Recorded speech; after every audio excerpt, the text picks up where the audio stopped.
Welcome to Moto State Podcast, where we talk about motorcycles, life, and everything in between.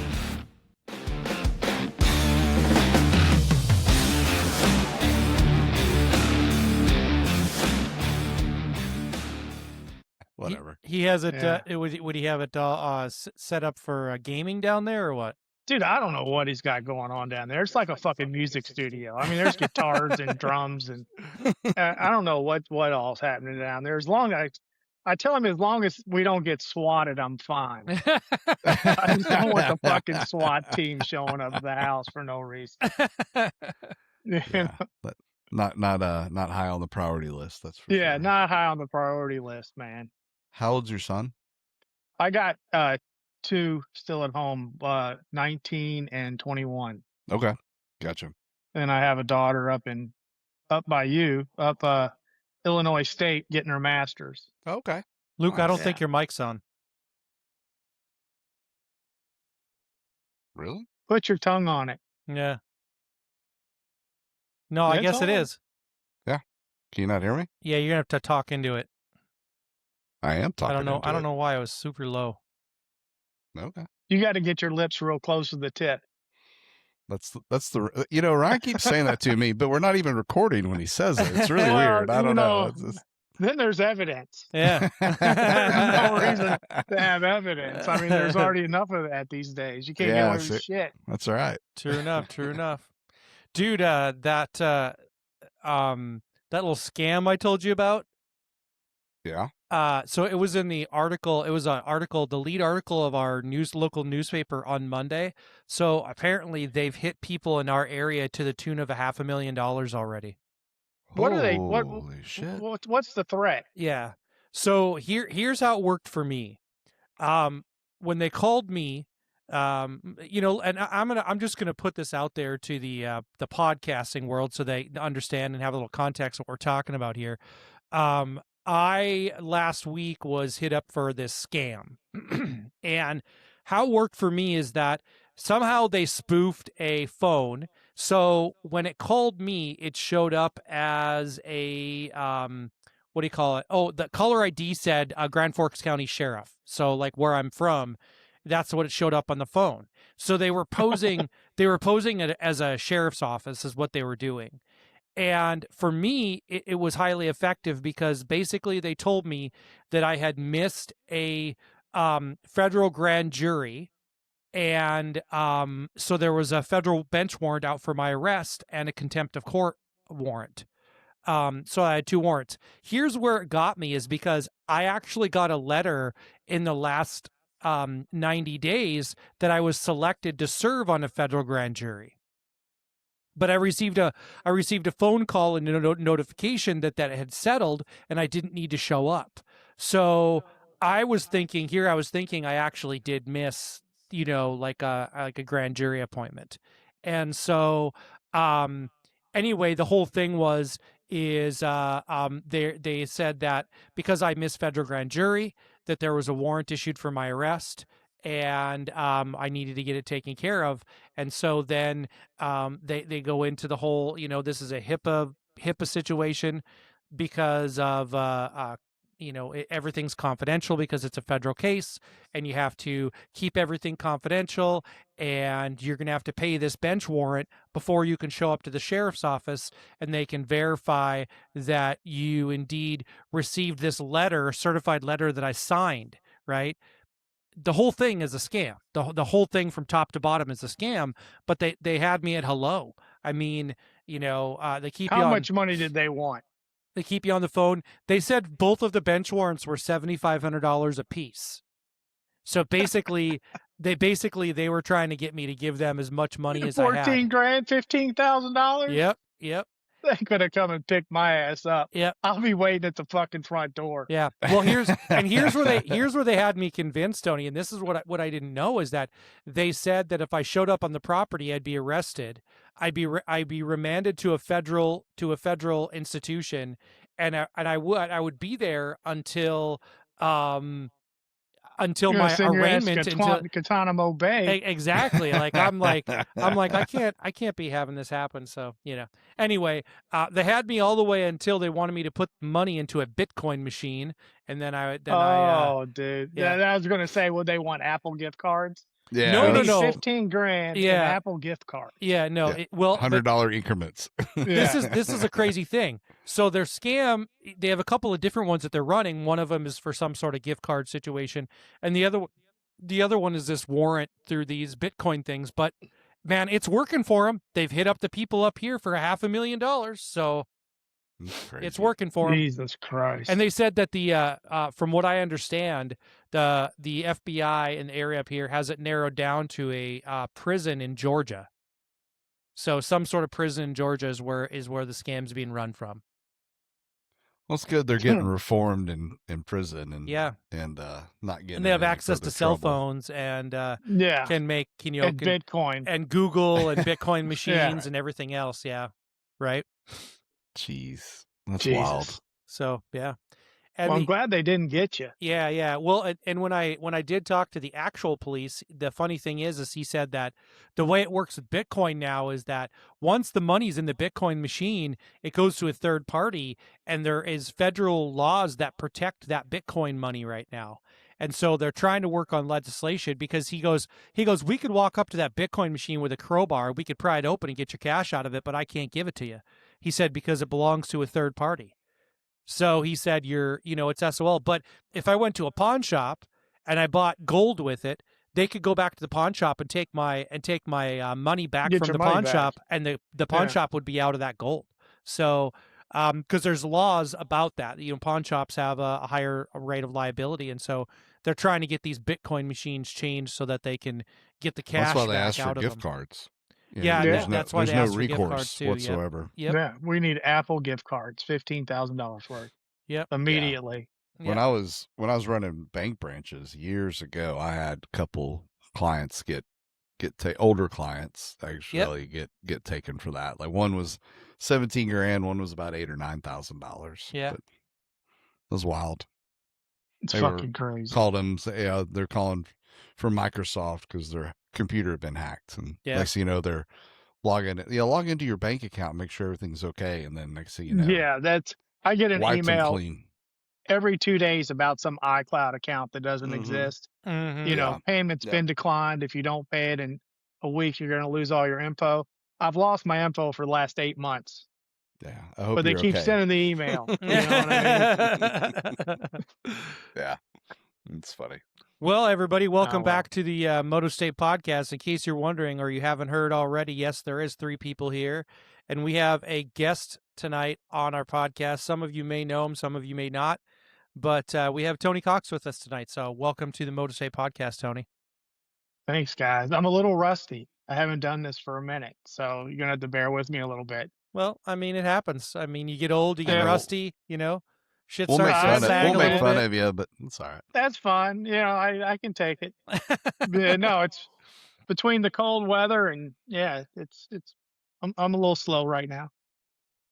Well, the big Slower than reason normal. why we wanted to bring Tony on is that Tony has taken a dive into the shallow end of the pool. Let's call it. Actually, I think it's the deep end. Well, I don't know. I mean, I think the cool kids swim in the shallow end, and the other kids swim swim Well, in the alls I wade can around in say the kiddie pool. is if you think Harley shit's expensive, get into the adventure world. The bike is the cheapest part. That's what you've been telling me. Yeah, it's crazy. So Tony has given up cruisers. He'll never go back to a cruiser ever again. He's deep in the adventure world now. I am deep in the adventure world, but I would beg to say that the Harley Pan America is probably the best cruiser they make. How funny. I'm going to just say that. I mean, I may be wrong, but it's a lot better than it should be. Let's just say that. You know what I mean? That thing's got a ton. That thing's got a ton of bells and whistles on it. The first time I sat on one was in a dealership, and it was funny. I was standing by the bike, and I was looking. A salesman came over, and he's like, "You want to sit on this thing?" And I was like, "You want to show me how to get on it first?" Yeah. But no, I mean, if you think about it, I mean, $20,000, dude. Uh, you got grips, heated grips. You got cruise control. You got all the fucking rider aids that are available that Harley offers. Uh, 150 horsepower. It's the fastest fucking bike they got, hands down. Off the factory showroom floor. Off the Sure. factory Yeah. floor, hands down. It's the fastest bike they have. Well, hey Tony, why don't you, for the folks that aren't familiar with your journey, like you had a couple other regular street bikes before this. You want to share Yeah, man, kind of I've where had- you came from and then like where you're at now? Yeah, I started. I guess back in 2015, I bought an 883, just about like everybody else. Got started on that. Modified that to a 1250. Traded that in on a, what was it? A Slim, a Softail Slim. Yep. I ran that for a couple years. Traded that in on a, what was it, Ryan? Street Pop. The Street Bob. Had that for a couple years. And I traded it in on a Lowrider S. You had that Street Pop for about 38 seconds. Yeah, I had the Street Bob for about a year, and then bought the Lowrider S and kept that, cammed it, stage 2. I mean, I did all the mods on all of them, all your basic stuff, you know, your Memphis shades, exhaust, Bars. air cleaners, bars, seats, tunes. I did it all. I was heavy into it, and honestly, I just lost all interest in it. It just, I guess I just got burned out with it because every Ran its bike, it course. just, yeah, it just seemed like every bike I was doing the same thing to it. Hmm. You know, it was the same mods and it was the same bike. By the time I got done, it just looked different. And the long distance riding like Ryan enjoys, it wasn't for me. I didn't really like jumping out on the expressway and doing, you know, 1,000 miles. I was more, you know, back roads and, you know, shit like that. And I just lost interest in it. And I had a hair up my ass. I didn't really have a hair. I planted a seed at the local Harley dealer about a Pan America, and they had a used one that came in. It was a 24 with, I think it had 600 miles on it. Wow. Yeah. It was a 24 with 600 miles, and it was like 13.5 Wow. is what they wanted for it. That's You know, crazy. now That's granted, I've crazy. done a lot of business with this Harley guy, this dealer, so it was a pretty good deal. And I bought it. I was like, you know what? Fuck it. I'm not riding this one. I'm gonna buy it and just see how it. And as soon as I got on the expressway, I was like, holy shit. I was like, this is a completely different animal Well, than what I was used to. let's back it up because I think there's a bridge to the Pan America though. So I remember there was a period of time when I was motorcycle camping and doing that kind of stuff, and Tony said that you know, quote me, I mean I might be misquoted here, but he said that I couldn't pay him enough money to sleep in some No, you fucking couldn't. tent on the side of a road. He was done sleeping in tents. He goes, Yeah. my idea of roughing it is a It's a 5-star. fucking Hilton. Yeah, is a The Hilton. Ritz Carlton is my idea of fucking roughing Right, it. and then when Red he, Roof Inn. yeah, Yeah. and then when it was time for him to change or I think it was you were getting a different work truck, right? And you got a Tacoma. Yeah, I ended up getting a Toyota Tacoma, and I turned it into an overland vehicle.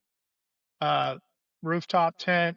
I mean, you know, it's completely fucking loaded, winches, rock bars. I mean, everything. Yeah, you And put it's about got a refrigerator. 60,000 pounds of gear on that thing, didn't you? Yeah. I mean, it's completely loaded, and we ended up. My son got one, and we outfitted his too. And then we were taking family trips out to Colorado and the national parks and four-wheeling, and we were having a ball with it. And I was just having a blast with and the camping, whole outdoor right? stuff. And camping. And camping, yeah, camping off, you know, camping the whole time, and I was just having a ball with it. It was something the whole family was doing. We were all able to do it together, and so yeah, when the Pan America came up, I was like, you know, I'll carry it over to the motorcycle. But honestly, I wasn't expecting the bike to be that fucking good. Sure.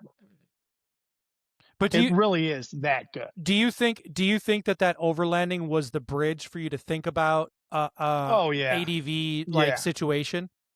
yeah. I would have never done it without without that intro with Oh, the overlanding stuff. sure. Because I mean, riding off road, dude's no fucking joke on a motorcycle. Hard work, It it's different. I mean, it's not what us guys coming off the road are used to. right? And it's scary as shit when you first do it because the bike is all over the place. It's moving underneath you. It's sliding. The front's tucking. I mean, there's just all this stuff happening that if it happened to you on the road, you would shit your pants. You know what I Because you're mean? going Sure. down. Well, you're Yeah, because you're fucking going down. well, yeah. I mean, you're not on pavement, and so the what's underneath you's changing Yeah, yeah. consistently. The bike's moving constantly, so it's scary as shit. And I've learned, you know, what little bit of experience I have with it, that these adventure riders, dude, these motherfuckers are riders. These guys have Sure. mad skills on these bikes. Right. So, you know, I'm working. I think I'm going to do the BMW training this spring down in South Carolina. They have a 3-day training class down there where they supply the bike and shit, and they put you through the ringer just to learn some of the skills because it's tough. It's exhausting, it's hard, and it's fun though. I It's a mean, lot of fun. I watched some of the videos of some of these BMW courses and see what these guys are doing. I mean, they're on a little bit smaller, the smaller version. What is it, like the 650 or something like that? It all depends on the bike. They have the 1250s and they have the 9s and the 8s, I think, that you can ride. And they're like going over fucking rocks and tree Oh stumps, yeah. and they're doing all kinds of shit. And I'm just like, God damn. They're you know, I saw one whole section where you had to do the whole section and you couldn't sit down on your bike. You had to stand the whole time. And they're doing throttle control and clutch control and everything, and they're not even sitting down. They're standing. And I'm like, No, this the is fucking standing crazy. actually helps because you can't feel the bike move as much because you're independent from the bike. Okay. So the bike's moving, but it doesn't feel as drastic as if you're in the seat. So it's not as And you have unnerving. and you have a little more control, believe it or not, with the standing position. With your all's bikes, it doesn't fucking work because the foot controls are in the wrong place. Right. But on an adventure bike, you just stand straight up. Right. They're directly underneath you. And you do all the steering with your feet. What? Okay. Yeah, so you steer with your feet and your legs. So like if you want to turn right, you like push your foot down through the peg, like you're trying to push through the peg, and that leans the bike over, Okay. and the bike goes in the direction. When you're off road, you want to keep your weight upright. You don't want to lean with the bike. You want to keep your weight over the tires to keep traction. Gotcha. You want the bike Okay. to lean underneath you to turn. So the weight's on top of the tire so it doesn't slide out. Yeah, I'd be on the That ground makes within sense. 5 feet. Yeah. Yeah. It's a lot of stuff to learn. I mean, I'll tell you, the first time I went off road, I was maybe doing 10 miles an hour down these little roads. Last time I went down, I was doing 45.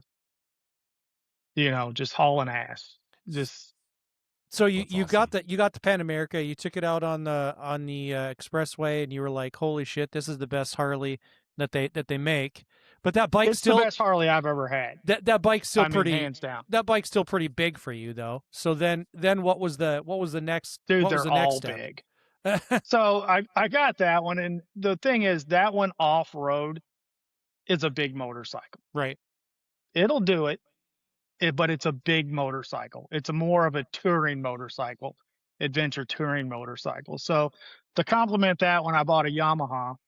I bought a Yamaha Tenere 700. Okay. So it's a 700cc adventure bike. It's more off road than on road. It's a little Okay. more off roady bike than on road. But still, I mean, I'm going to say it, but I mean, you take this Yamaha to 700, right? Mm-hmm. I'd put it up against any Softail. And I don't know. I'm just saying. You think it'll smoke it?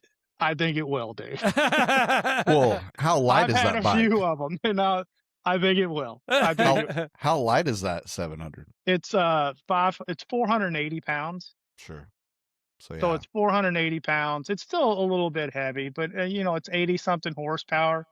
But the deal with both of these bikes is, I mean, they're fast and they handle.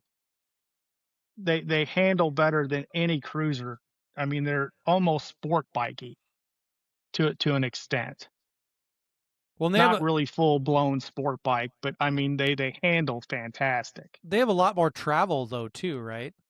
Yeah, they have a shit ton of travel. That Yamaha's got 8 inches of travel. I look like a clown at a stoplight on it because I got like one ass cheek off and one leg's draped over the seat, and you know what I mean. There's just no way I'm standing over it. Right, right. What about the Tenere? Can you flat foot that thing? Oh no, the Tenere's higher than the Harley. No shit. really. Yeah, the Harley's easier to ride because it has that adaptive ride height. Wow. So I mean, that really I helps. sat on a Pan Am. Those fuckers are tall. They are so tall. Yeah. One that's taller than that, Jesus. Yeah, man. no, the Tenere sets up higher than the Pan Am for the ground clearance. I flat foot all those fucking things. No problem. Oh yeah, dude, you jump on. You're like a monkey fucking a football on that dude, thing, dude. You're 6'14". What do you I was gonna expect, say, man? I'm I mean, 5 foot goddamn. nothing with a 30-inch inseam. Christ, yeah. But That's I'll tell you, man, I told Ryan this story. We went out. I met some guys out on a trail one day, and we met up and went on a ride with them. And these are older dudes, and I say older, they're in their 60s.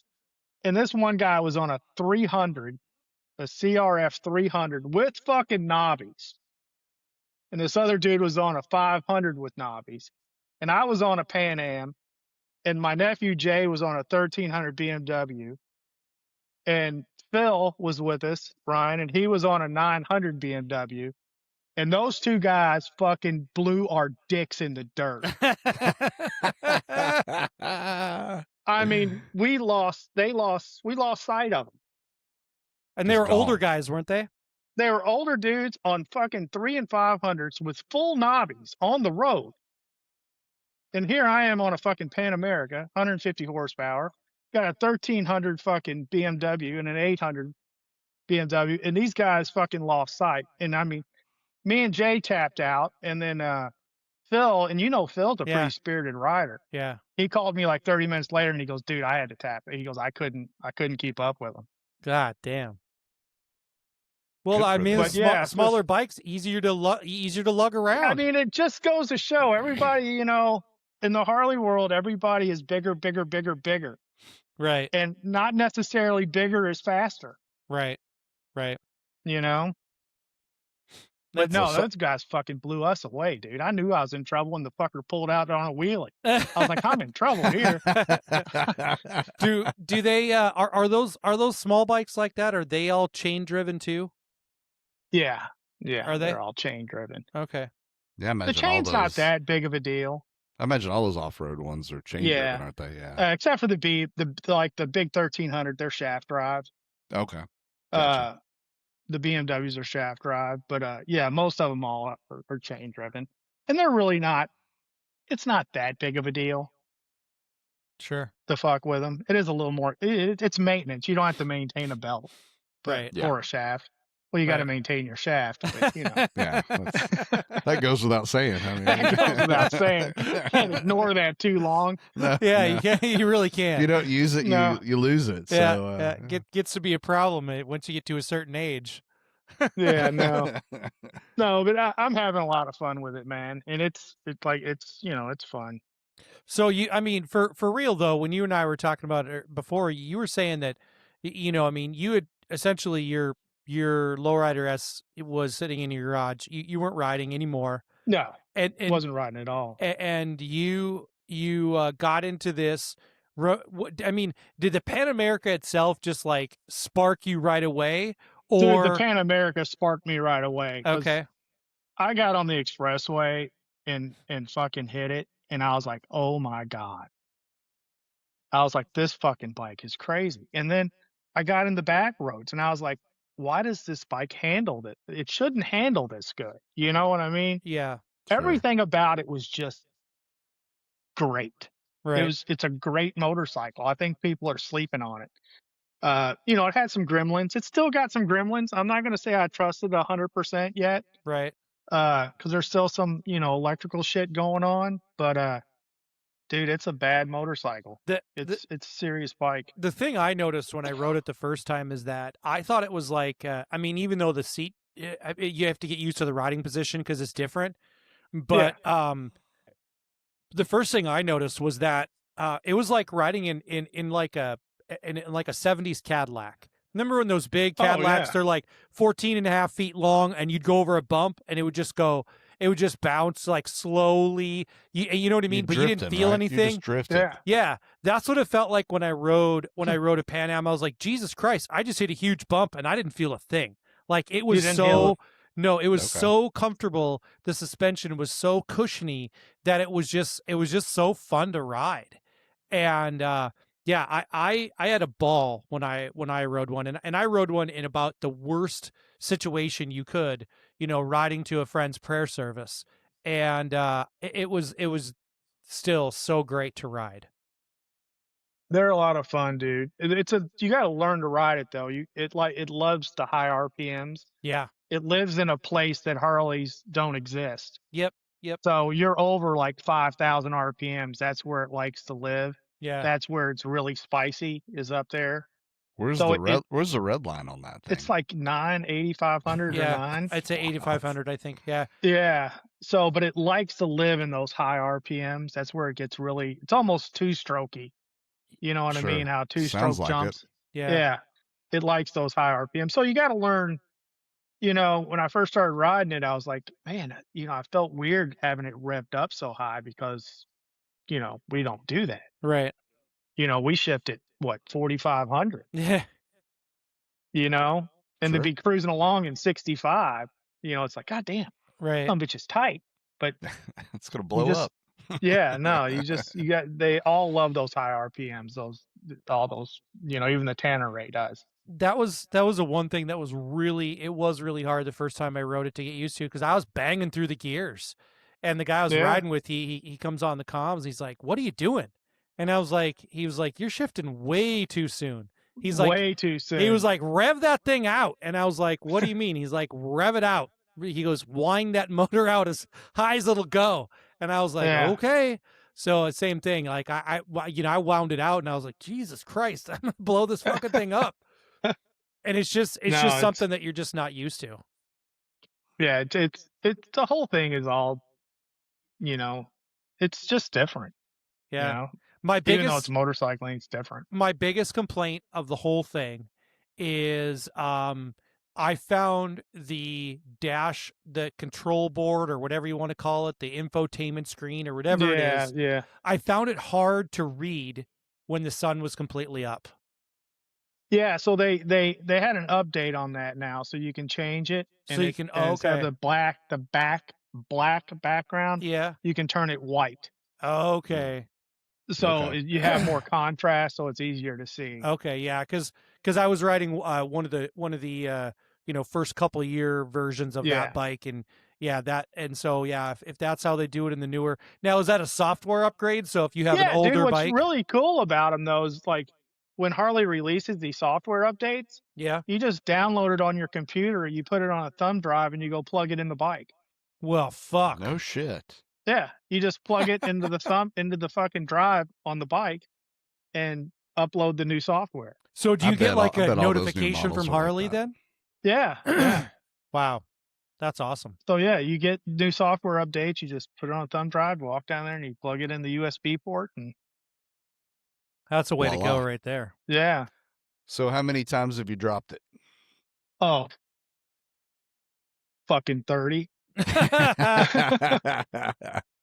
Well, it's part of it, right? Especially Yeah. off road. Dude, and that's the thing. It's weird because coming from the cruiser world, and you guys know this too, that like the safety stuff is kind of optional. Right. Yep. You know, you take it to a place to where you mitigate the risk that you're comfortable with. Yep. You Sure. know what I mean? On these adventure bikes, it's not optional.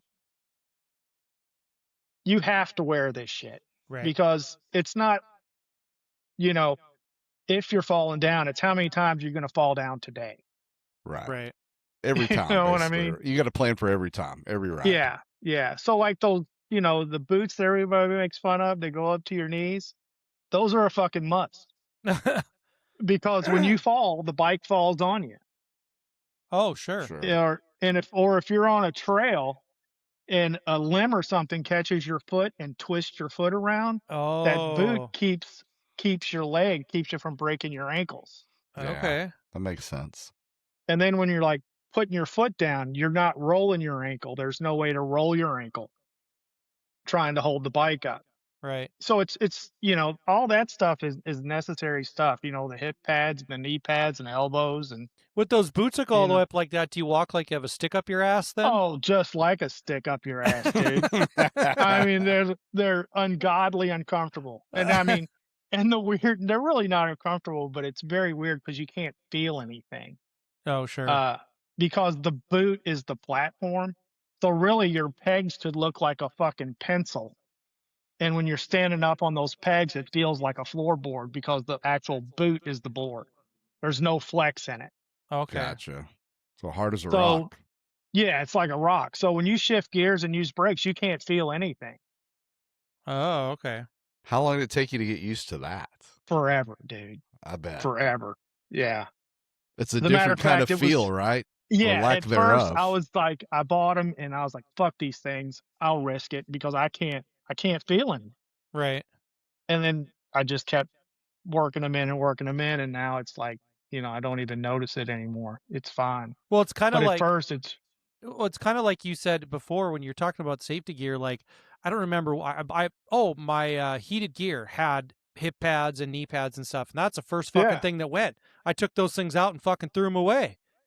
But I mean, yeah, threw them away. it sounds to me like you can't do that kind of shit when you're doing this No, adventure riding. dude, I'll tell you. And I mean, there's two girls that are on YouTube that we watch, Doodle and Magpie. Yep. You Yep. watch them. Yep. Those falls they took, if Yeah. they wouldn't have had on the gear that they had on, which was adventure gear, Right. it would have been a completely different outcome. Right.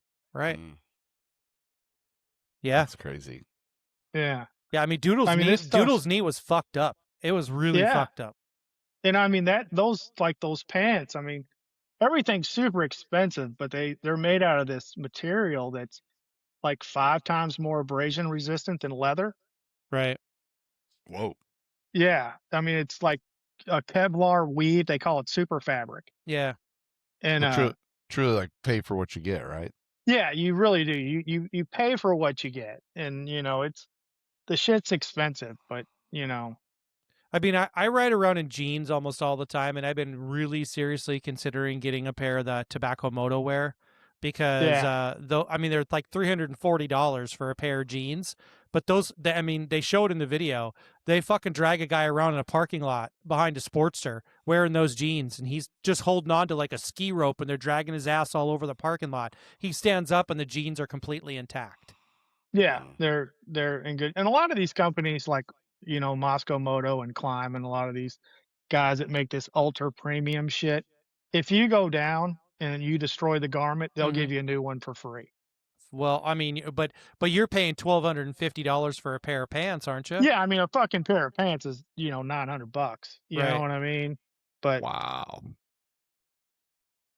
then it all Damn. depends on what you want too. Now, can It you? all, I mean, it sounds silly, but you must be able to take all the pads and everything out of that and wash this shit, can't you? yeah. So there's two routes you can go. So there's the route to where the garments have the pads in them, Yeah. and you wear your pants and your jacket all the time because it has the pads. Yep. And there's another route to where you wear separate pads. You wear like elbow pads, knee pads, and a chest guard, Mm-hmm. and then you just put like a shell pan on, and then like a jersey over top of it. And then that way you can layer whatever you need to layer on top when it's cold, and then when it starts getting hot, you can take stuff off, but your safety is still on your body. Okay, so Gotcha. did you go with a separate route with your safety I gear? went with the layering route. Yeah. So Okay. all the pads go on, and then everything layers on top of that. Jesus does Christ! Does your jersey say on the back Cox number 69? No, it should. Yeah, that'd be awesome. That'd be awesome. It should. Be No, awesome. it should. But yeah, that's kind of the route I went, because I mean, if you leave in the morning and it's 40 and you got all this gear on, and then in the middle of the day if it's 80, Right. you can peel the jacket off and all that, all the hot stuff, and still have the protection that you need. So this fucking cosplay is real. I mean, it's not just regular riding; it's adventure riding too. Yeah. Yeah, it is. It's and then after that you put your furry on and Jesus Christ! You just put in your butt plug tail and just go running up and down the block. That's it. You just stick it on your seat. You know what I mean? Jesus Christ! That's how it doesn't fall off. Yeah. That's how you don't fall off. But no, dude, it's been a lot of fun. I'm really enjoying it right now. But I got a big trip planned this spring, so we're gonna see how it works out. So what's that look like? We're gonna run the BDR. So for you all that don't know, the BDR is the backwoods discovery route. Yeah, it's a backwoods, all right. Yeah, but no, these motorcyclers have got together, and they're going state by state, and they're making loops in certain states. So like next month they're releasing Montana. It's a 1,000-mile loop within Montana. Whoa. That's all off road, all back roads. But when they do this, they're hitting little towns, and they're bringing people into these little towns. They use the hotels and the restaurants, and everything's marked. They have a route now that goes all the way from Florida to Canada. Holy shit. Yeah, it goes up through Alabama, Tennessee, Smokies, and then up through Roanoke and on up through Maine. And then they have one that connects the east and the west coast. I mean, basically you follow the AT on that, right? I mean, it's kind of what pretty you're doing. much. Yeah, pretty much. But they've gone and they got one in Georgia. They released. I mean, they have them. They're going state by state, but it brings a lot of tourists into these little towns and stuff. So it's kind of a cool deal. Yeah, I was going to ask how you get gas, but that makes sense now. Yeah, no, they have everything marked out. I mean, when you get there, you can get online and you can download the maps and put them right in your Garmin. And it has all the gas stations marked, the restaurants, the hotels. That's great. Dispersed campsites, campgrounds, everything's marked. So on this Tenere that you have, what's the gas tank size of that bad boy? 6 gallons. It's a 6-gallon tank. Okay, so yeah. Is the gas mileage comparable when you're doing off-road shit as when you're like? Yeah, it's not bad. I average on that Tenere. So here we go, dude. I don't know. It's my first bike that wasn't like a Harley. Yep. I get 65 miles a gallon. Jesus Christ! Shit. And that's pretty much almost all off-road. Yeah, when I'm on road or off, I'll come home and it has an app that hooks to your phone that tracks you. Yeah. So when I get home, it'll show you how far I went and average gas mileage and how much gas I used and speed and all that. And I average about 60, 65 miles a gallon. Okay, so do you now I'm just going to play devil's advocate. Do you think it's because you're going 35, 40 miles an hour for most of your rides that your gas mileage is so good? It may be, when I'm on the road, when I jump on the expressway with this fucker, at 70 and 80, it's humming. You know what I mean? Because at the end of the day, it's a 700cc motorcycle. Right. So, I definitely burned some gas through there, but I average pretty good on it, man. Right. Yeah. Well, and it's funny too, because every time you do a performance mod to a Harley, it doesn't get as good a gas. You get a stock Harley, they get about 47 miles of the gallon, and as soon as you put exhaust pipe on it, it goes down to about 45. You put a cam in, you put a cam in it like I have, and it gets about 40. So that's the thing with these, like the Yamaha and even the Pan Am. Dude, I haven't done any performance. Yeah, I was going to ask, have you done anything to it? Yeah. Right. I don't need to. The only thing I've done to the Tenere was added a quick shifter and crash bars. Right. You was gonna say crash bars or bags, some kind of bags if it doesn't Yeah, already yeah. have it Now on I there. have bags, and I use a rackless system on the Tenere, and then I got the soft Moscow Moto bags for the Pan Am. Uh, when you're off road, you really don't want those metal ones. They're leg breakers. Oh. Oh, if they land on you, Yeah, yeah, those edges probably would be hell on a yeah. bone. They're Yeah, they're kind of known for breaking legs off road. interesting. It Okay. seems to me like when you see the Pan America and it's got those hard bags on it all the way around the top case and the side cases, I look at a bike like that and think that's a somebody that's going to be going to their destination and then taking all of that shit off of the bike if they're going to ride it off road, right? Yeah, exactly. I mean And that's right. That's what I would think about it. that's what most of them do. Now, like Right. with the BDR, when you camp on trail, you really don't have that option because you got everything with you. And also with the soft bags, when you do drop the bike, you don't bend the bags. You don't fuck the bags up Right. Right. because they're soft. With those hard Sure. ones, you fall over. You Yeah. know, you can dent them and bend them, and The only Yeah, if you land advantage on a branch or a rock, that Yeah. really fuck one up. the only advantage I would see to those is like if I was gonna go and I'd filled the bags up, you could still strap your tent and all that shit on the top of those bags because they're hard side bags. You're not gonna worry about fucking anything up on them. you could.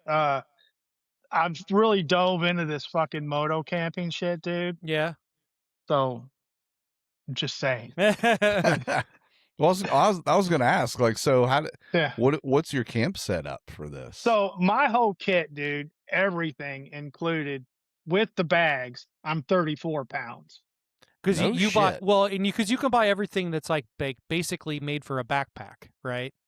Yeah, so you that's buy the key. backpacking stuff, and for like a Yep, tent, yep. they have these called bike packing tents that were made for bicycles. Okay. Oh, So it's the same tent, but the pole sections are only 12 inches long instead of 18. So your poles are only, yay long, so they fit in any pannier you have without a problem. Bike You don't have to packing sweat tent. it. Never thought about that. I mean, Yeah. yeah, I've never had any problem fitting my pole anywhere, but Yeah. it's good to know. Yeah, no. small poles that's a don't have good those thing. problems. Yeah, I was exactly. gonna say it's like throwing a pickle down a hallway. That's right. Yeah, just happy to be there. Yeah. It's happy to be there. But no, they're made for bicycles. Sure. They're made to mount Okay. like in the frame of a bicycle or on the handlebars. Right. Right. That makes sense. Okay. So yeah, but if you go to like that ultralight backpacking stuff, Right. I mean, these guys are fucking backpacking the Appalachian Trail, and their whole fucking backpack and everything is 13 pounds. Oh, it's wild. You know what I Right. mean? It's crazy. So when you do this BDR ride this year, are you riding your bike to a place, or are you Yeah, so we're just gonna jump on it in Tennessee, okay? in Tellico Plains. Okay. We're gonna jump on it there, which is only about a 4-hour ride for Okay. us to Yeah. get there. So we're gonna do that, and then we're gonna do I think 300 miles of the BDR, which is probably 2 or 3 days worth of riding. You can do about 100 miles a day, I think. And are you doing this on the Pan Am or are you doing this on the Tenere? I'm probably gonna take the Tenere, Okay. because if I was riding a distance, if I was going to like the Black Hills or Right. something like that, the Yep. Pan Am, without a doubt. Okay. Yep. With no doubt, the Pan Am would be the one going. But Right. if I'm going to spend the majority of the time off road, I'm going to take the Tenere. Sure. It's just easier to handle for me off road. It's a little lighter and easier. But you can watch these BDR videos. They do these great videos on YouTube, man, like documentaries of the whole route. Mm-hmm. And Harley sponsored a few of them. So a lot of people are on Pan Ams. Sure. Doing it on Pan Ams, but they're great video. They're really well done. Nice. Yeah. Yeah. I've been thinking about that. I mean, like I said, I think you and I have talked about it off of, offline a few times, and I've said this to my friends that I'm super interested in getting into one of those bikes. The Pan America has me super intrigued. I think that one probably more than a true off-road, only because number one, we don't have a lot of off-road stuff around here. And so the Pan Am would still be something that would be great for me for like moto camping, that kind of for stuff. like moto camping. And then I wouldn't, then all the like the dirt roads and shit like that would be, would just be, a bonus. Hitting it. Yeah. Yeah. Don't sleep on the BMW, dude.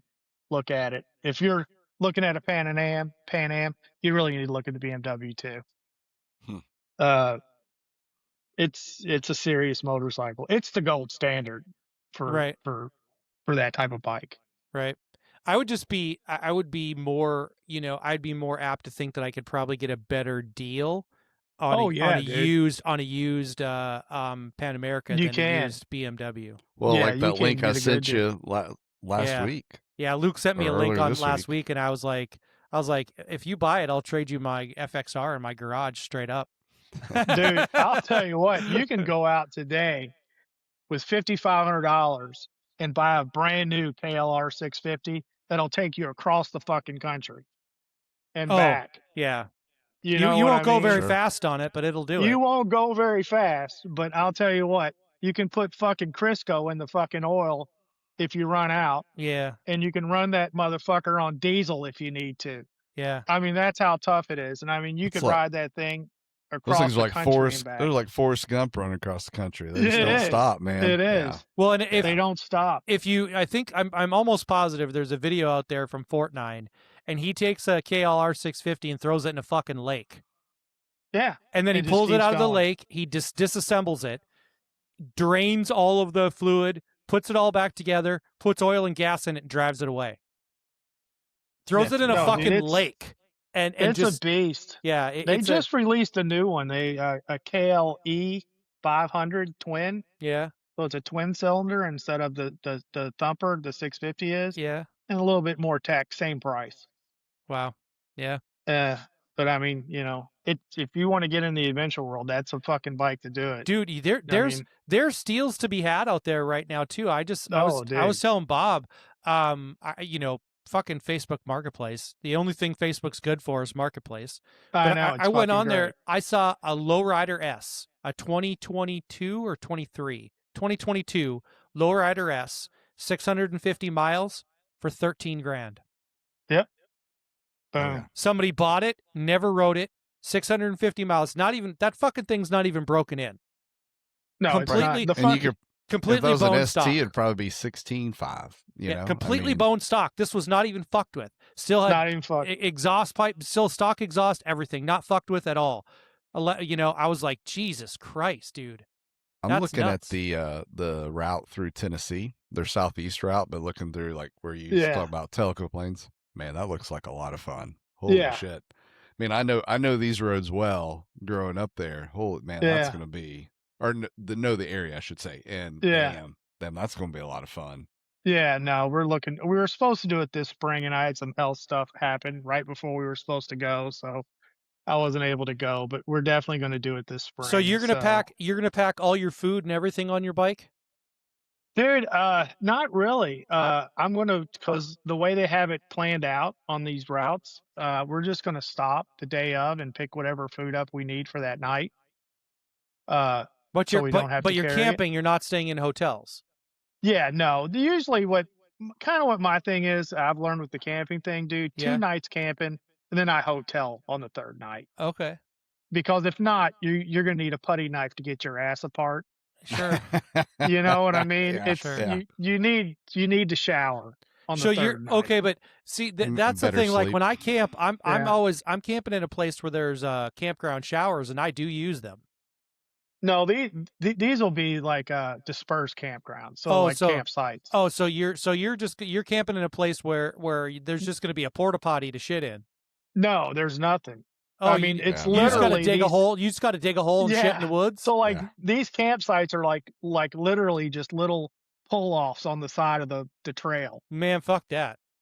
where you pull in and I gotta take a shit. That's the take a putty shit in the knife. woods. No. yeah, you got to dig a hole. I mean, dude. how many times does Jay have to get bit in the taint by a snake before he that was the best story ever, man. Before It's he not, decides, you can't make that shit up. no, you can make that shit. But that's what I'm you saying. get a Like how many? copperhead bite right to the sphincter. Yeah, I mean, What? no, this Oh happened. my This happened God. to Tony's nephew. This happened. Tell the This story. happened. Tell the story, Tony. This happened. We went out on a camping trip. We went out up to the Red River Gorge here in Kentucky because they were having a Toyota Land Cruiser event, and we went up Nice. there and we were camping.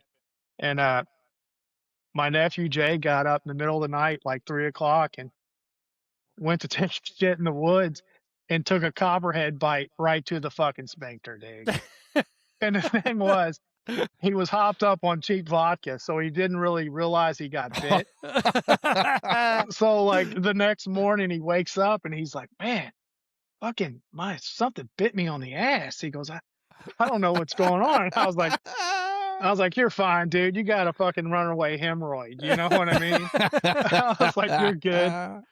About 3 hours later, dude, he started sweating, turned white, turned black under his eyes, and started throwing up God. and shivering. And we were out we were in it.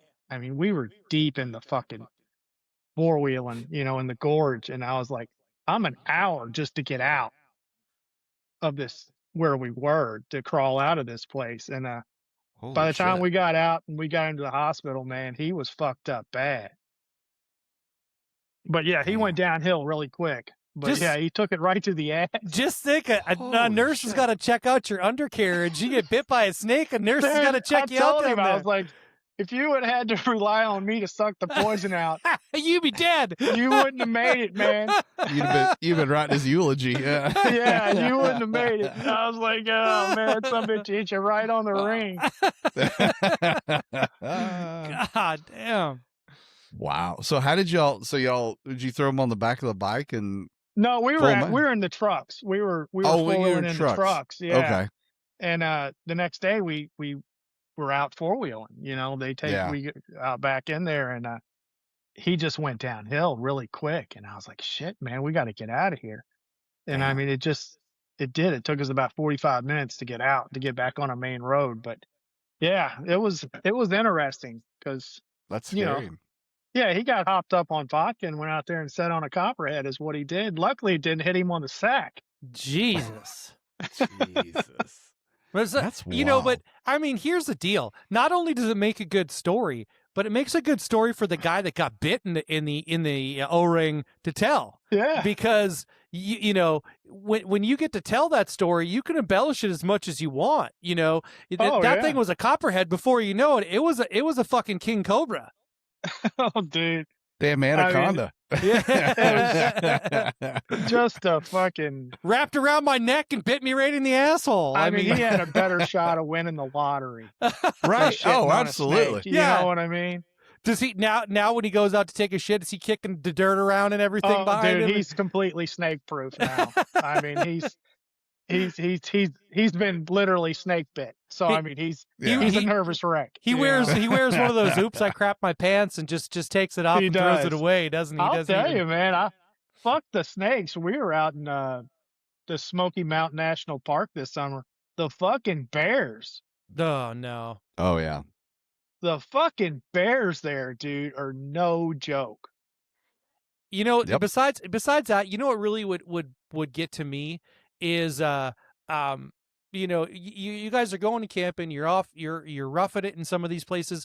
What happens, he got bit on his O-ring by a snake. But what happens if a wood tick crawls up and attaches to your undercarriage? You don't even know that thing's there until it's the size of a golf ball.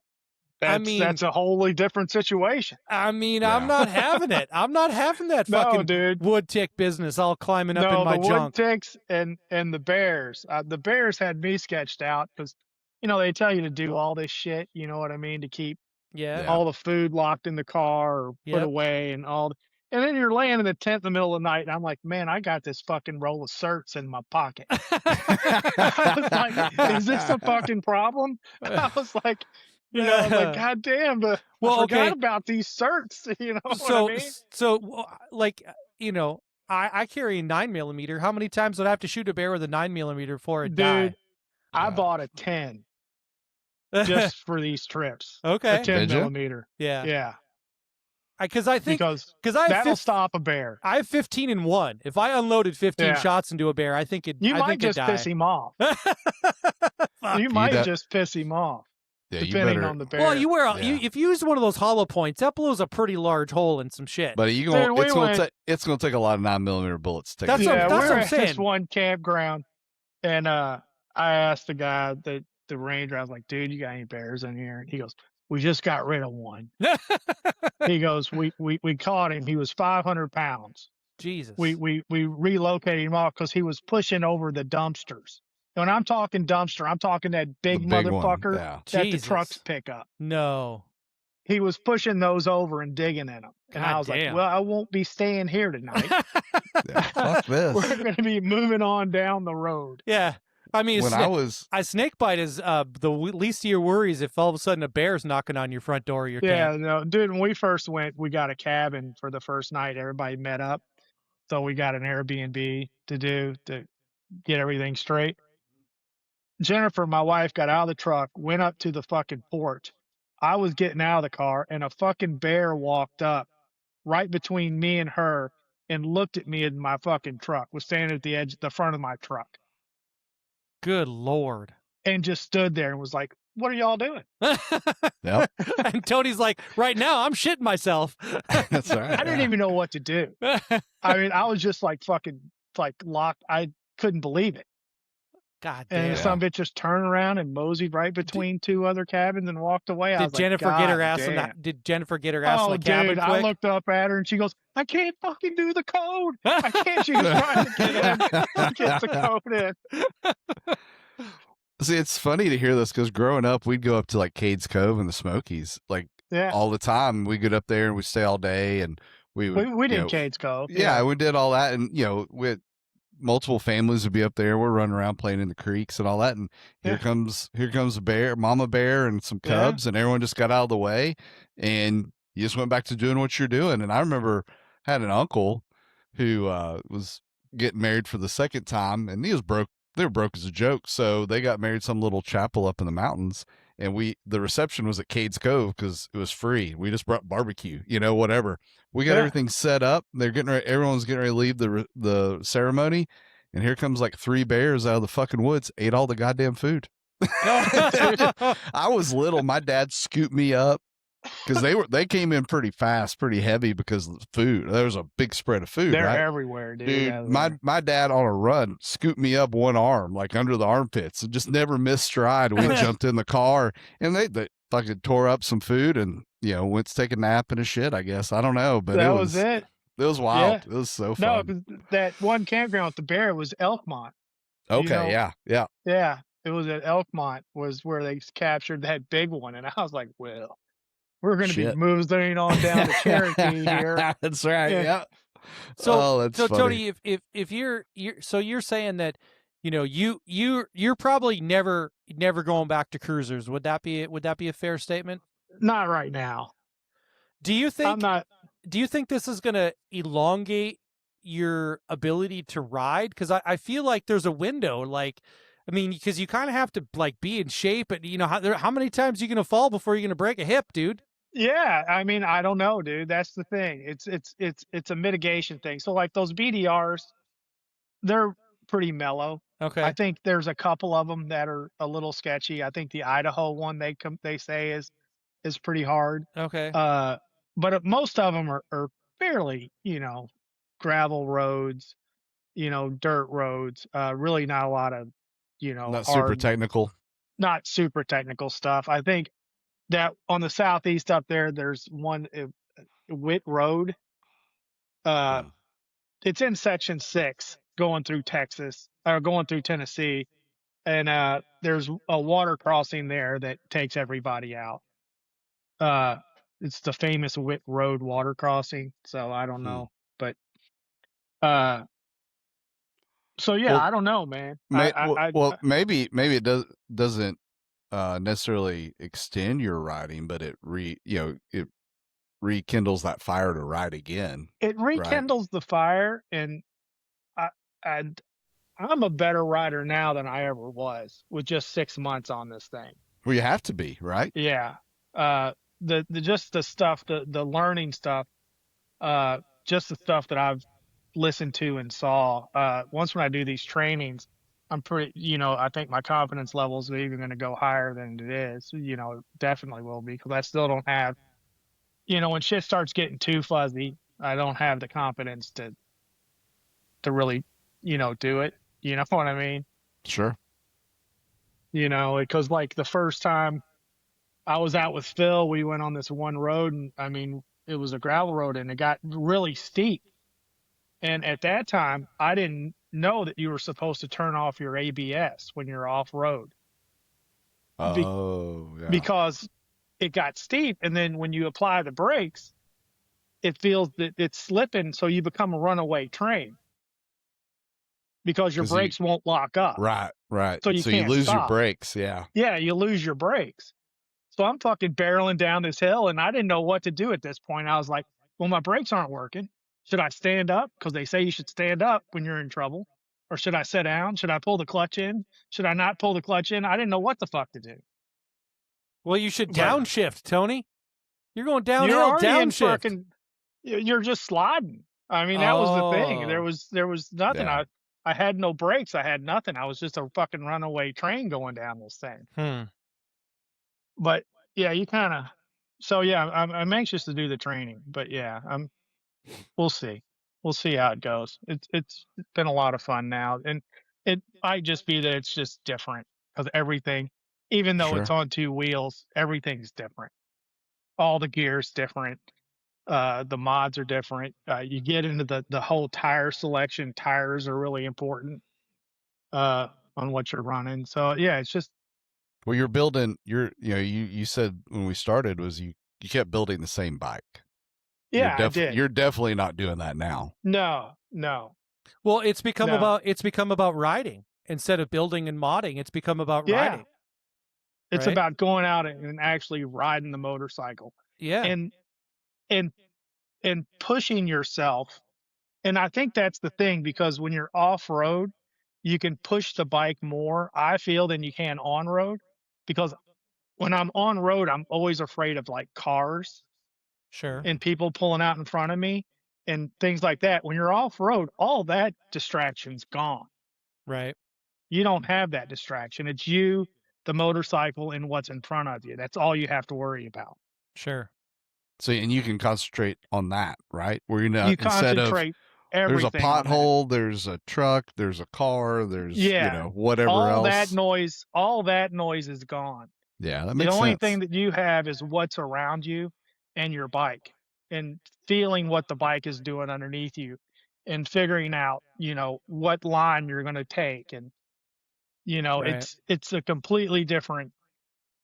It's a lot of fun, man. Well, it really is. I can understand why it's such a popular gig right now with him. Yeah. That's part of the reason, though, why I like to cross state lines, is that, a vast majority of the time, once you get out of the city, you're on roads virtually by yourself. There's not a ton of traffic. There is traffic, but really not a ton of it, right? The traffic is really in the cities, but when you get out on the road, whether it's the expressway or freeway or super slab or whatever it is, or even just a highway, you really don't end up in a lot of traffic. You kind of end up by yourself. And so it's a similar situation. Now, you're obviously not dealing with all of the, Mother Nature things, rocks and that kind of stuff. But that's also why I've liked moto camping, is that it throws a little bit of a different wrinkle into it. Now, I will say that we had our first kind of disastrous moto camping the beginning of last season. We went on a moto camping trip, and it was actually the only time we camped all year. But the weather was so miserable, and what I mean by miserable, it was so hot that the whole trip ended up being a bust, because there was nowhere to get away from the hot weather. I mean, we all had fans in our tents and everything, and it was 90. Miserable. Yeah. It was 98, 99, 100 during the day, and it was, 87 at night. And you were just miserable. sweating constantly. There was no way to get away You from got to it. go elevation, dude. You Yeah. got elevation around you. You got to get up. You got to get up. I don't have any elevation around air. me. It's fucking flat as fuck Yeah. here. No, the heat, but I'll tell you what, the ones that go bad are the ones you talk about. Oh yeah, for sure. You go out and everything goes good. You kind of forget that trip. Yeah. But boy, and everything goes wrong and you burn your dick on the exhaust or something stupid. You know what I mean? You'll talk about that the rest of your life. Or get bit in the taint by a snake. You already take a taint bite, but yeah. Burn your taint on the pipe. Well, even better, yeah. But yeah, there is something about getting out there and losing all the distractions. You have it a little bit better than like we do, Ryan, because where you live, you can get out on those expressways and there really is nobody. Yeah. We don't have around here. I don't have an expressway like that. When you get out on the expressway here, it's fucking Frogger. Yeah, well, that's what that's what Bob sent a message to Luke. I think they were just talking about our population in our state is going to reach 800,000 by, I don't know, what the end of the next couple of years. 800,000 of people in my whole state. You all have more than that in the cities that you live in. Oh, right? Yeah. So, I mean, if I get on my bike and I ride for 10 minutes, I can pull over on the side of the road and count to 20 before a car will pass me. You know what I mean? Sure. Like, it's just, it doesn't take a whole lot here to isolate yourself. Well, yeah, 800,000, and you have a state similar in size to Missouri or Kentucky. Yeah. So in terms of land, I mean, yeah, I think it's bigger than Iowa. I think it might be bigger than Missouri. Like, it's not like we're talking about Rhode Island. Yeah. You know what I mean? Yeah. So, yeah, for sure. Yeah, for sure. Yeah. That's some spread, but no, man, it's all good. Just get out there on two wheels. I don't care how the fuck you do it. Yeah. Absolutely. You know what I mean? I don't care how you do it, and I don't care what bike you're on, and I don't care what size it is. Just go out and have fun with whatever you got. Well, a guy can say he doesn't care what size it is, but I guarantee you, girls aren't running around saying that. Well, and be careful. Look where you're squatting down to take a shit first. That's it. Yeah. That's for sure. For sure. If there's any takeaway from this episode, no,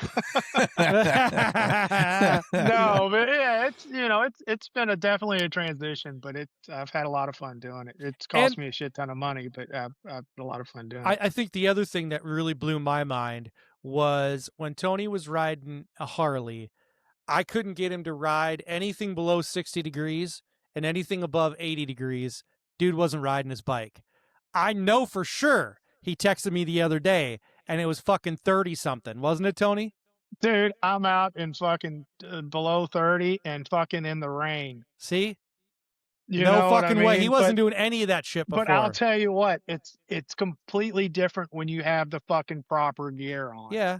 Now, okay, so what I mean? And he's not washing his bike. Well, I was gonna that was my question. So, okay, so when you say you're throwing a little water and a hose on that thing every once in a while, aren't you? When I get home, like I've come home a couple of times, and like Jennifer's looked at me and she's like, "You're not putting that in the garage." And I was like, I'll hose it down. You know what I mean? And knock the big shit off, or I'll stop at a spray place and knock the big shit off. But no, they're not clean. Yeah. The chains are clean. I keep the chains clean. Right. Yeah. That's fair. And like the fork tubes and stuff like that are clean, but other than that, they're not very clean. And they get scratched up too, don't they? From all the times they get dropped. They're all scratched up, dude. I mean, it's part of the Harley, not so much. The Tenere is taking some, because I drop that one a lot because it's so tall. Those are battle scars of a rider, though, of getting out there and riding your bike. Yeah, they are. But I mean, you put the crash bars on it, and it helps. You know what I mean? Now, did you have to buy one of those stupid ass helmets and goggles too?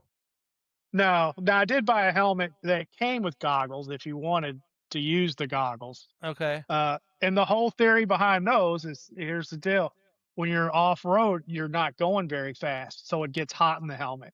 Right. The whole theory is taking the visor off and wearing the goggles so you get the air in the helmet. Gotcha. But it came with goggles. I haven't used them. I just put my visor up. Okay. But you have to get a whole new helmet set up now too when you buy these bikes. You don't have to. You don't have to, but the technology and the adventure helmets are more motocrossy, Okay. so they're a little bit for the impact, they're a little bit better. Okay. Uh, Okay. and they have a little bit more room in the chin area, Right. so they're not so close to your face. So when you're screaming because you just hit a big whoop de doo and your bike all your tires came off the ground and everything. Dude, it's happened. I'll tell you what, you sphincter up tight when shit like that happens. Leave a hickey on your seat. At least I do. You know what I mean? He stands up and there's that nice popping noise of his, Oh yeah, of his butthole absolutely. coming up off the seat. When that son of a bitch takes a left or a right when you're not expecting it, that's when your ass really gets tight. Because you'll get in that deep, mud or gravel or something, Yeah. that front end will tuck. And yeah. Just hope you don't go over the bars. Yeah. You just fucking hold on, dude. Let the bike. The worst thing you can do is white knuckle it. You just barely hold on the bars and let the bike do its thing. Sure. The bike's going to straighten out. You just have to stay on it while it does it. Man, That that's helps. crazy. Yeah. Well, dude, I mean, again, this didn't help me any. This just makes me want to go out and get an adventure bike even more now. Dude, it's a lot of fun. Go take a fucking course, man. I'm going to go take a class. I mean, I'm going to do that BMW thing. There's out there where you are, there's tons of training. Yeah. Because that's where everybody is out west. The bulk Where's that of it. one? Where's that one in South Carolina? Is it down in Columbia? Yeah, it's the BMW actual center. Yeah. Yeah. And they do a road and they do an off-road. And Nice. we're going to do the off-road. Okay. But they supply the bike and, you could run that motherfucker down into a ditch and walk away from it. Hey, give me another bike, dude. You know what I mean? Well, that's a way to Love go. that. That's a way to go. Yeah. But they do it, and there's another guy in Tennessee. He's in the Nashville area, Brock. I can't remember his last name. He does a bunch of YouTube videos, Moto Mission. He just did a series. He did 50 states in 50 days. Okay. But he's a big off-road guy. He does a lot of he does some training down there, and he does a lot of like off-road rides where you can join in and Okay. go down and do it. But he does great videos too. Real good video guy. Nice That's guy awesome. too, man. On that trip that you're gonna take and go up through Tennessee, go down and enter at Tellico, how far north are you gonna get? You can get up to Virginia, I guess, aren't you? Yeah, we're gonna kind of snake up through. We're gonna do so the whole thing, if you look at the thing, they're broke down into sections. Okay. We're gonna do 7, 8, and then jump into 9 and then head Okay. back. Okay. So I think 7 takes you from Tellico to Cherokee or Maggie Valley. Yeah. You know where Maggie Valley is? Yep. So it takes you to Maggie Valley, and then 8 takes you from Maggie Valley up into Virginia. Okay. Oh, I see. All right. I mean, I'm just looking at a broad one, but yeah, so that'll get you even with like 40 and then all the way up to Virginia. Yeah. That's cool. That'll be a lot of fun. It should be fun. One of the campgrounds that's actually on there is Mile High. You ever heard of that one? Oh, I haven't. It's right outside of Cherokee, North Carolina, right outside of the park. And it's actually Mile High. It's 5,300 feet. Is it? Okay. Yeah. Nice. We went up there when we were there in the trucks, and it's beautiful up there, man. Yeah, that's awesome. I mean, it was 90 degrees down in Cherokee. We got up there and it was 72. That's my favorite part, man. Yeah, man. When I go back home in the summertime, my daughter and I will go hiking and it's hot and humid and we go hiking and, an hour later it's 20 degrees cooler. Still humid, but it feels amazing. So much better. I grew up down in South Florida, and Ryan knows I never really went out west. Furthest I went west was Uranus when we had that meetup out there. And then we went out we did that Colorado thing in the San Juans and the Rockies. And ever since then, dude, I'm enamored by the mountains. Yeah. Since then, I can't get enough of them. Yeah. Yeah. We're going back there this summer. Are you? Yeah. We're going out to Colorado, and then we're going to do Arches and $1 Million Highway. And okay. Oh yeah. This summer. Yeah. Yep. We're going to do Montana, I think, this year is the plan. We're gonna go do Wyoming and Montana. Do Yellowstone and fuck. What's that one right down in Wyoming? Glacier. No, fucking God damn it. Alzheimer's. Old Senior timers. moment. Well, I'll tell you where you know where you could try is get down into southern Utah and northern Arizona.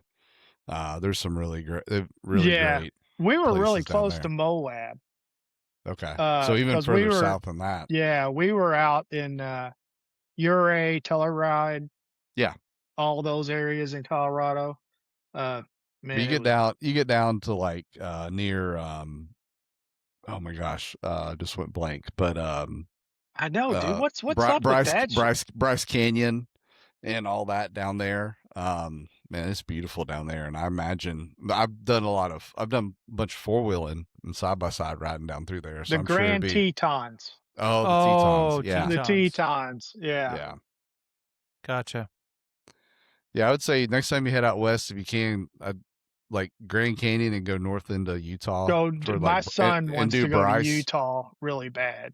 I think we're gonna have to do that one year for sure. We're all about the travel now. Every summer, it's like, where are we going? That's awesome. You know, instead of going to the beach every year. I'm so tired of getting sand in my ass. Dude, that's what, it's this weird thing. People have said this to me a number of times when they talk about, I talk about the places I've traveled within the United States, and they're like, why don't you go to Europe? Why don't you go? And that's true, right? There's so many places to see, but man, there are so many great places right here. The United States is beautiful. Yeah, that you can drive to. And yeah, it's beautiful. And here's the deal. There are places you can drive to, and you can get out of your car and you can walk 100 yards, and maybe 20 people have been there in 500 years. Yeah. You know what I mean? Oh, like you can stand on hollowed ground, and it's crazy. It's crazy. And it's so much fun. You want to feel small. You go up and you get 15,000 feet on one of those mountains in Colorado and just look. Yeah, dude. Out. Yeah, dude. It's like, Jesus, it's amazing.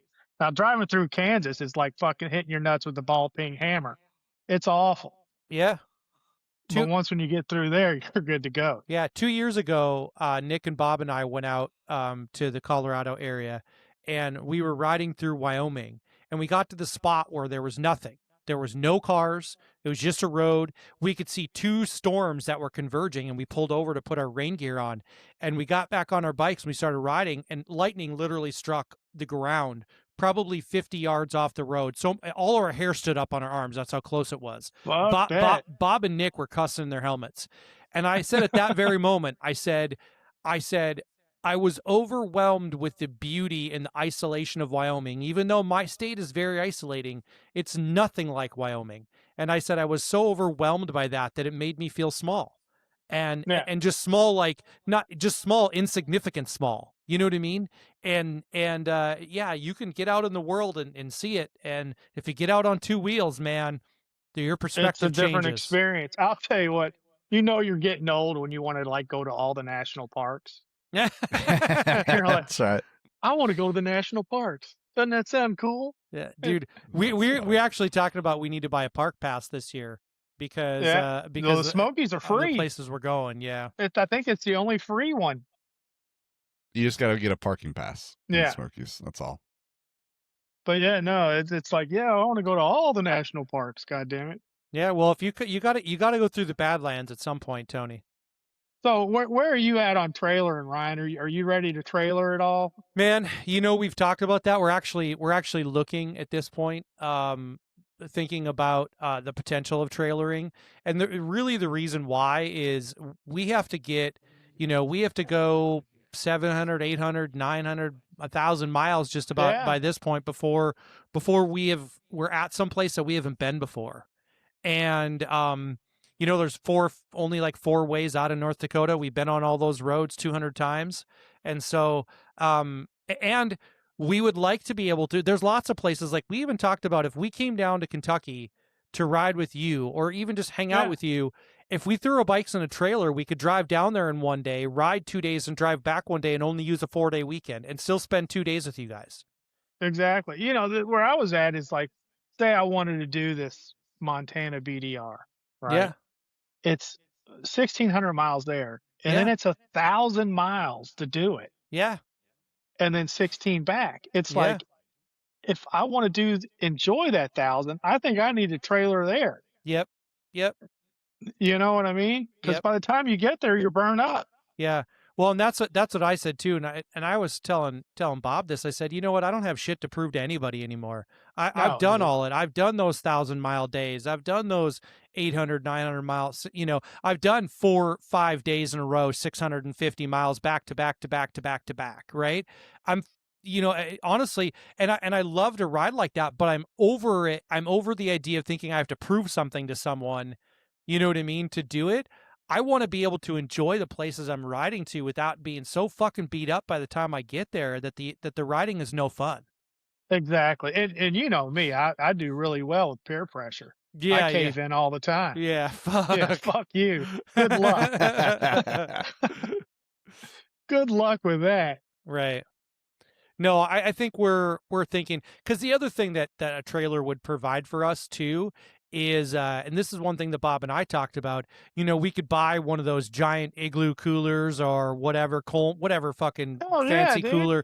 You strap that in the back of that thing. We both have cots now that we use for tent camping. You throw a cot up in the back with a sleeping bag. You can sleep in your fucking trailer. You pull your bikes out. So you all can spoon? Who's the little spoon? What's that? Now we could just Who's put the them. little spoon? We could put them right next to each other, so we could at least hold hands. There during you the night. go. Yeah. Hold what? Yeah. Hold hands. Okay. Yeah. Well, I wouldn't Okay. say they're holding hands. Well, Yeah, exactly. I mean, When Yeah. you're butts to nuts, Yeah. you're not holding hands. You're just That's having right. you're just having a dream about cross country skiing is all. Yeah, that's Yeah, it. that's right. Bring the lotion. There you go. Brandon, what about you? Where are you at, man? You thinking about trailering, or you ride?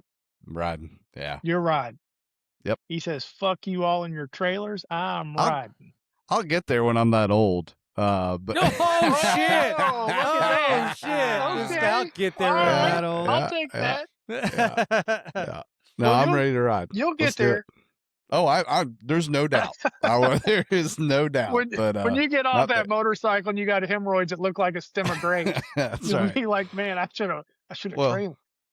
It crosses my mind after every 600-700 mile day when after 5 knee surgeries and I put that leg down, I'm like, I can't walk, you know? So Yeah. Well, while you were gone, I was telling Ryan, like, if I wanted to do that 1,000-mile BDR in Montana, I mean, I'd have to ride 1,600 miles just to get there. yeah. You know, and then by the time you're there, you don't even want to do that fucking BDR anymore.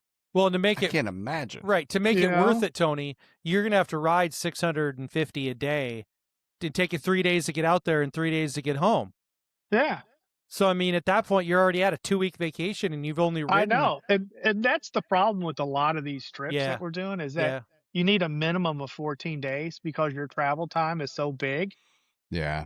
that, you know, and we even thought about flying out and maybe just renting bikes or renting a Sprinter van or something like that Right. and going that way. 'Cause it's really not the distance, it's the time that it takes Right. to do it. Right. Yep.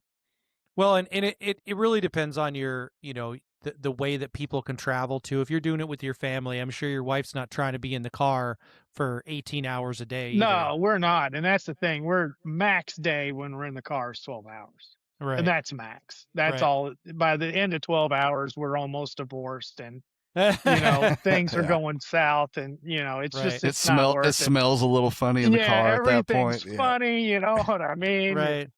Well, and You we're got a little piss in your pants. Everything's bad. Yeah. Nothing's good. Yeah. we already are like, you know, many times we're on the bike for 15 hours a day when we're doing our long trips. And so when you're already doing that, a 10, 12, 14, 15 hour day in a car is, or, you know, if you're pulling a trailer is not that big of a deal. Because what we were thinking is if we were doing that, you know what I mean? You have a truck with a king cab, somebody's sleeping in the back and somebody's driving. Oh right? yeah, if you got 2 dudes, man, you can lay down some Yeah. fucking miles and get it done. So Oh, yeah, yeah. so and we've talked about that. So I mean I think that's the future state plan. The other opportunity for us, Tony, with the whole trailer thing you brought it up, is that we could load our bikes into the trailer and we could drive straight south, like go ride in Texas or go out to Arizona Yeah. and do a trip in the wintertime when it's shitty here, and go ride in Arizona when it's winter in Arizona. It's probably 75 there, 80 degrees, perfect riding weather. And we could go down there for 4 or 5 days and get some good riding in the wintertime when we need that fucking vitamin D. Yeah, I mean, with that Tenere, dude, I can load that on a trailer hitch mount. Right. No I can shit. get the trailer hitch on the truck and take my truck down there, and I mean, I'm a rolling hotel. Right. You know what I mean? Right. Sure. I can throw that on just a trailer hitch. I don't even need a trailer. Right. That's awesome. Yeah, I But- can't do that with a Street Glide. No, hell no, man. You need a goddamn U-Haul and a fucking 85-foot trailer to pull that motherfucker down the That's road. right. The only thing worse is an Indian.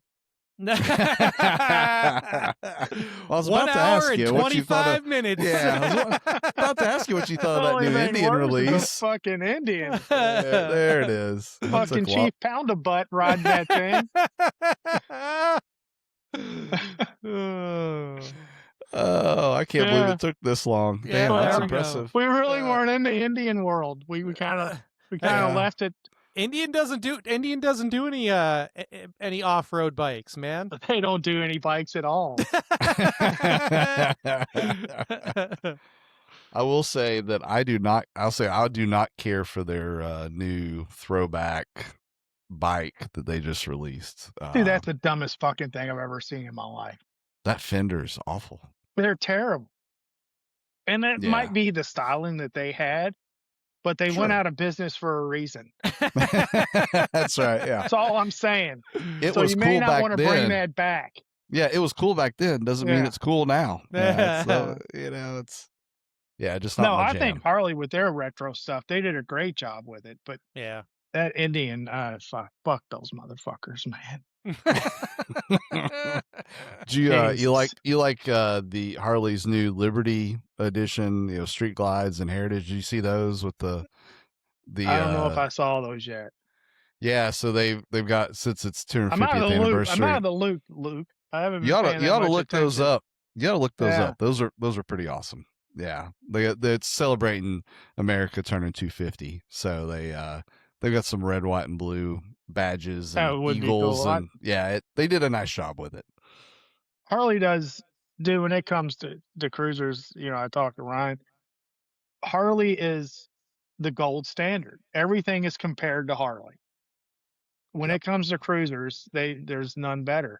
The only one that that I think is a run for money is the fucking Honda, but I mean that's on an Accord frame, Right. so it's basically a fucking Honda Accord with no fucking roof. Nice It's true. Civic. Yeah, it's a fucking Civic, but I mean, the Gold Wings are, they say they're great bikes. I don't know. I've never ridden one, but Yeah, it's funny. We had Brian a while back, because Yeah. he traded his Road Glide in on a Goldwing. oh no, yeah, I saw that on a Gold Wing. Yeah. And he has pros and cons for both bikes. There are reasons why he liked his Road Glide better, and there's reasons why he Yeah. liked the Goldwing better. And so it was interesting. I really expected him to kind of railroad Harley, because he left that bike behind. But interestingly enough, he said there's plenty of pros and cons between each motorcycle. And he said there's enough pros and cons that you can find things that Harley does better and things that Honda does better. So which really surprised me. We talked about this for forever, man. But when you ride a Harley the way they're meant to be ridden, there's nothing better. Yeah. Yep. In my book, if you ride them the way they're designed to be ridden, there's nothing better out there in my book. And I'm dabbling in different brands and shit, and I'm looking at different stuff. But not only is Harley good at the cruiser world, it's the feeling you have when you're on it. Oh yeah. Yep. You know what I Yep. mean? That thing could Yep. go fucking 55 miles an hour and get 10 miles the gallon. But you know what? You can't set on it because it's just the best feeling ever. Right. There's just something about them. Oh, It's a feeling more Yep. than anything with the Yep. Harley. Yeah. I said that. I thought choppers are the dumbest thing ever until I rode that custom chopper. And Yeah. for that 7 minutes, it was the fucking. I was on top of the world. I was the coolest Yeah. person in the entire in all of Oprah's neighborhood. You're paying for a feeling with those fuckers, and nothing else can deliver that feeling. Yeah, I would agree with that. You know? Yeah, and Harley has been able to keep that, right? Yeah. It's For tradition, 120 some and years. it's tradition, it's legacy, it's the whole thing. It's I have pictures of me when I was 8 years old with a Harley Davidson shirt on. Right. Because the AMC world, I mean, it was branding, it was everywhere. Mm-hmm. It was as common as Coca-Cola or Pepsi. Right. Yeah, for sure. I hope they just weather the storm here because they're struggling. It seems like a little bit. Well, the whole motorcycle industry is struggling. I mean, their numbers aren't any different than anybody else's. No, everybody's on a little bit of a struggle. And it's a global thing, not just the U.S. So yeah. I think they're going to be just fine. I think they will too. I'm no CEO, but they've been around a long time, and they build fucking great bikes. They really do. The prices are a little absorbent, but other than that, they're great. Everything's expensive nowadays, though. For real. Except Kawasaki KLRs. Well, Tony, man, I really appreciate you coming on and giving us your lowdown in the ADV world. Like I said, it really just fires me up even more to want to dip my toes in the pond a little bit and see how the other side's living. Let's do some training, dude. I'll go with you. Let's do it. Fuck it. Yeah, You too, I'm Luke. super. You bring your shit. Let's get it. Yeah, I'm super interested because I'll bring the FXR. It'll be fun. Yeah. We'll do the BMW thing. You don't have to bring anything. Just bring your ass. Yeah, there you go. I can do that. Yeah. There you go. But yeah, thanks for coming on. Thanks for talking about us and talking Tony. about how things really changed. I mean, it changed significantly for you. Like I said, we talked about it, but everybody is hearing it now from your mouth that you were done riding, and I was over it, dude. Yeah, brought you right back It out. Brought me right back. Yeah. Yeah, it brought us. It brought the smile back. Every time we get on it, I smile again. That's awesome. You know what I mean? Yeah. So, yeah. I appreciate you guys having me on, man. I had a lot of fun. I haven't done this for a while, so yeah. It was great. Yeah. Well, hey, you guys are doing a great job, man. I appreciate it. Hey, anybody out there, if you're listening to the podcast, get out there, buy some merch. Join us on Patreon if you feel like supporting the episode, supporting what we're doing. Otherwise, you can always join our Discord because our Discord is free and it's fucking free. It is I'm fucking just gonna say that. Yeah, for real, for I've real. heard that before. And Tony's on there. Tony's on there, so you can talk to Tony. Because I wouldn't be on it, but it's fucking free. There you go. So why not? You know what I mean? There you go. All right, thanks guys, and we'll see you later. Peace. We're out. See y'all next week.